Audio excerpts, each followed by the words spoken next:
ఓం నమ శివాయ. భక్త మహాశైలకు ముఖ్య విజ్ఞప్తి.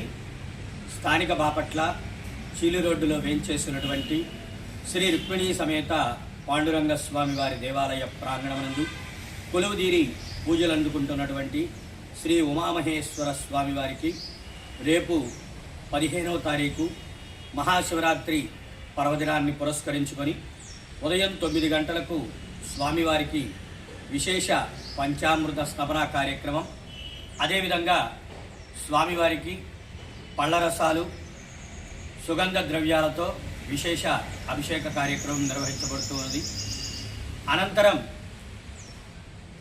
పసుపు దంచడం, స్వామివారిని అమ్మవారిని పెళ్లి కొడుకు పెళ్లి కూతుర్ని చేయటం, అదేవిధంగా 16వ తారీఖు ఉదయం స్వామివారికి విశేష కళ్యాణ మహోత్సవ కార్యక్రమం ఏర్పాటు చేయడం జరిగింది. కావున 50 మంది భక్త మహాశైలందరూ కూడా ఈ కళ్యాణోత్సవ కార్యక్రమంలో, అభిషేక కార్యక్రమంలో విరివిగా పాల్గొని స్వామివారి కార్యక్రమాన్ని జయప్రదం చేయవలసిందిగా కోరుచున్నాం.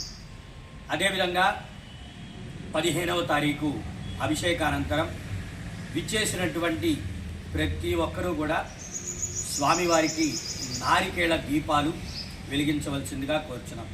స్వామివారికి అత్యంత ప్రీతికరమైనటువంటిది స్వామివారి త్రినేత్ర రూపం, అంటే 3 కన్నుల గలవాడు స్వామివారు. అటువంటి స్వామివారికి కొబ్బరికాయను కొట్టి ఆ 3 కళ్ళున్నటువంటి ఆ కొబ్బరి చిప్పలు ఆవు నెయ్యి వేసి 3 దీపాలు పెట్టి స్వామివారికి ఆ రోజున ఎవరైతే ఆ దీపారాధన వెలిగిస్తారో వారికి సకల కష్టాలన్నీ కూడా తొలగిపోయి స్వామివారి పరిపూర్ణమైనటువంటి అనుగ్రహం కలుగుతుందని ప్రతీతి. కావున ప్రతి ఒక్కరు కూడా అభిషేకానంతరం ఆ కొబ్బరికాయ దీపాలు వెలిగించి నారికేళ దీపోత్సవాన్ని వెలిగించి స్వామివారి కృపకు పాత్రలు కావాల్సిందిగా కోరుచున్నాం.